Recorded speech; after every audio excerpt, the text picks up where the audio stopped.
আবু জেহেলের কন্যা বলে, ঠিক আছে আমিও দেখতেছি, তুমিও দেখো, দেখি ভাই মোহাম্মদ কি করে।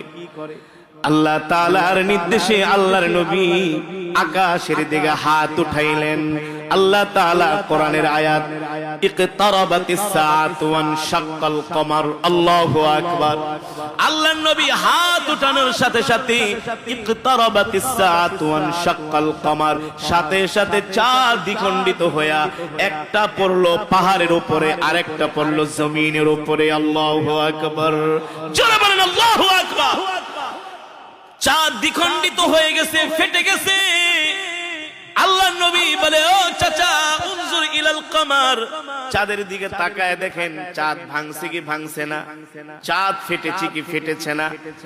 আবু জেহেল বলে, বাতিজা রে,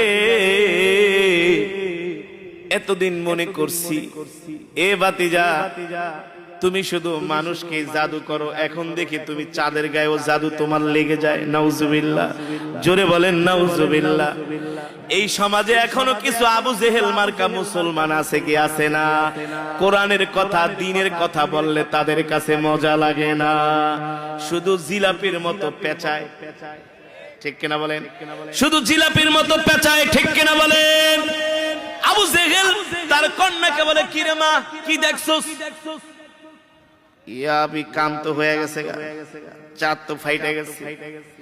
এবার আবু জেহেল মনে মনে করে, তোরে না আনলেই তো ভালো হইতো, তুই যদি এই কথা যায় মক্কার মানুষের কাছে বইলা দেস, হ্যাঁ আমাদের ভাই মোহাম্মদ আকাশের চাঁদ দুই খণ্ড করে ফেলছে, তাহলে তো সব কালেমা পড়ে মুসলমান হয়ে যাবে। ঠিক কিনা বলেন?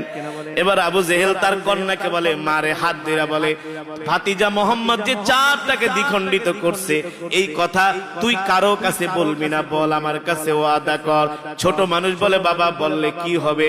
আরে মোহাম্মদ চাঁদটাকে দ্বিখণ্ডিত করছে, এই কথা যদি মক্কার যুবকেরা জানতে পারে, সব যুবকেরা মোহাম্মদের হাতে হাত রেখে কালেমা পড়ে মুসলমান হয়ে যাবে। আল্লাহু আকবার। আল্লাহর নবী বলে, চাচা চাঁদ তো দ্বিখণ্ডিত করছে, এবার কালেমা পড়ে মুসলমান হন। কত বড় হারামজাদা আবু জেহেল। ভাতিজা, আমি এখনো বিশ্বাস করব না তুমি চাঁদ দ্বিখণ্ডিত করছো। আমাদের একদল ব্যবসায়ী কাফেলা ব্যবসা করার জন্য দামেস্কে গেছে। কোথায়? তারা ব্যবসা কইরা মক্কায় আসবে, আমি তাদের কাছে জিজ্ঞেস করব তারা এই সময় চাঁদটাকে দ্বিখণ্ডিত দেখছে কিনা। যদি তারা সাক্ষী দেয়, তাহলে আমি আবু জেহেল ইবনে হিশাম কালেমা পড়ে মুসলমান হয়ে যাব। আসলে জীবনেও আবু জেহেল কালেমা পড়ে মুসলমান হবে। ঠিক কিনা বলেন? মুসলমান আবু জেহেলের কপালে হেদায়েত নাই, ঠিক না? কিন্তু আল্লাহর নবীর প্রিয় সাহাবী নাম হলো আবু বকর। নাম কি? সাইয়েদনা আবু বকর। নবীজি বাড়িতে গেছে, আবু বকরের সাথে দেখা। নবীজির মন খারাপ, এত কিছু করার পরে আবু জেহেল কালেমা পড়ে মুসলমান হয় নাই। অথচ এই কোরআন এমন কোরআন, وَنُنَزِّلُ مِنَ الْقُرْآنِ مَا هُوَ شِفَاءٌ وَرَحْمَةٌ لِّلْمُؤْمِنِينَ وَلَا يَزِيدُ الظَّالِمِينَ إِلَّا خَسَارًا। এই কোরআন এমন কোরআন, আল্লাহ তাআলা বলে, হাবিব আমি আপনার উপর যে কোরআন নাজিল করেছি, এই কোরআন আমি মানুষের শেফার জন্য, মানুষের মুক্তির জন্য নাজিল করেছি। ঠিক কিনা বলেন? একজন চোর চুরি করে, এই চোরের চুরি করা আপনি কোনোদিন বন্ধ করতে পারবেন না। এই চোর যখন চুরি করে, আল্লাহর কোরআন অনুযায়ী, আল্লাহর কোরআনের বিধান অনুযায়ী চোরের হাত কাইটা দেন, দেখবেন চুরি করা বন্ধ হয়ে গেছে। ঠিক কিনা বলেন? ঠিক না? চুরি করা বন্ধ করা যায় না, ডাকাতি করা বন্ধ করা যায় না।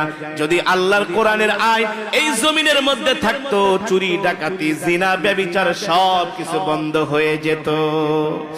আল্লাহর নবী মক্কার কাফের আবু জেহেলকে এত ভাবে বললেন, আবু জেহেল কালেমা পড়ে মুসলমান হয় না। অথচ এই কোরআন হলো মানুষের মুক্তির জন্য, হেদায়েতের জন্য। আল্লাহর নবী ভারাক্রান্ত মন নিয়ে বাড়িতে গেলেন, আবু বকরের সাথে দেখা। আল্লাহর নবী আবু বকরকে ডাক দিলেন, ইয়া আবু বকর এদিকে আসেন। আল্লাহর নবী আবু বকরের সাথে কথা বলতেছেন। আবু বকর নবীকে প্রশ্ন করে, ওগো আল্লাহর নবী, আপনি কি একটু আগে আবু জেহেলের সাথে দেখা করে আসছেন? বলে, হ্যাঁ, আমি আকাশের চাঁদটাকে দ্বিখণ্ডিত করছি। আবু জেহেল বলেছিল কালেমা পড়ে মুসলমান